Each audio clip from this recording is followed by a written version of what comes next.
Hello, Rose Ann! Kamusta ka, Rose Ann? Ano ba sakit mo? Nagdadayan. Bakit? Stage Stage. 5. Video mo ko, mamimigay ako ng 1/4 na lechon para may content. Tara! Marami tayong customer na bumili ng lechon. Meron tayong lechon belly ngayon. Meron tayong lechon. Mag-share din tayo ng blessing sa iba. Pupuntahan natin si Rose Ann. Ang alam ni Rose Ann, ang pupunta sa kanya si MJ, pero hindi niya alam tayo pupunta sa kanya. Pero bago tayo pumunta ron, mamibili muna tayo doon ng papasalubong natin kay Rose Ann. Ayun o, Osave o. Ito tayo ng Osave.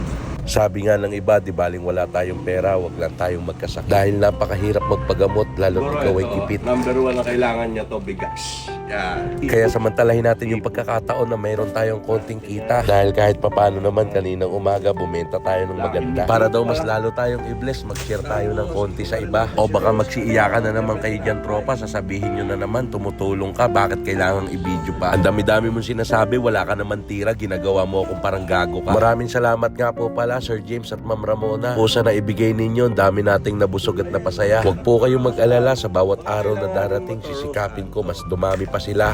Jin, pagaling ka muna. Rich in vitamin A, C, and E. Ang palakas niyan, kailangan ito ni Rose Ann.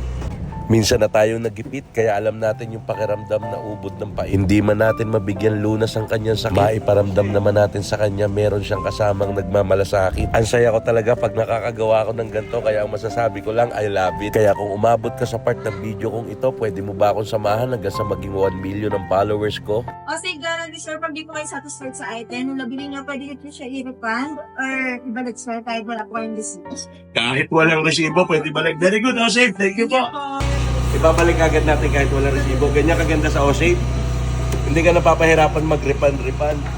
Sarap talaga mamili sa tindahan, lalo't friendly ang mga tindera. Very approachable at laging nakangiti pa. Osave, babalikan pa kita.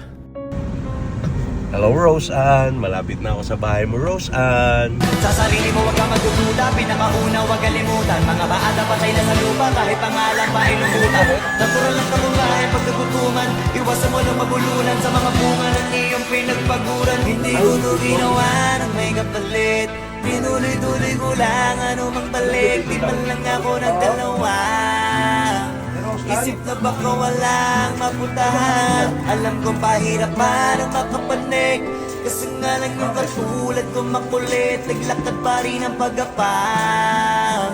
Ngayon di ko nabilan ang napuntahan, ang saya ng biyahe. Dito na ako, sir, ha? Tapo. Hello, Rose Ann. Kamusta ka, Rose Ann?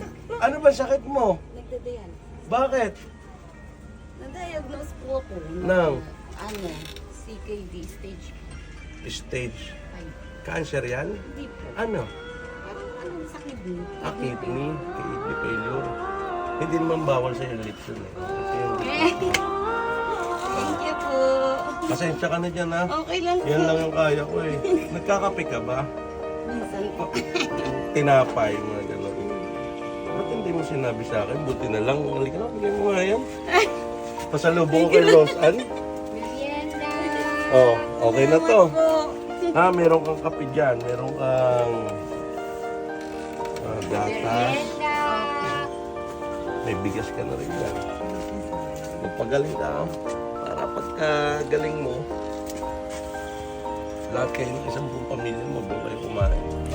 Hintayin kitang gumaling ha. Hindi na ako magtatagal. Apo, salamat po.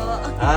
Magaling ka. Hindi ko to ginawa ng may kapalit, pinuloy-tuloy ko lang anumang balik. Di man lang ako nagdalawa, isip na baka walang mapuntahan. Alam kong pahirapan ang makapanig, kasi nga lang yung katulad ko makulit, naglakad pa rin ang pagapang. Ngayon di ko nabilan ang napuntahan, ang saya ng biyahe.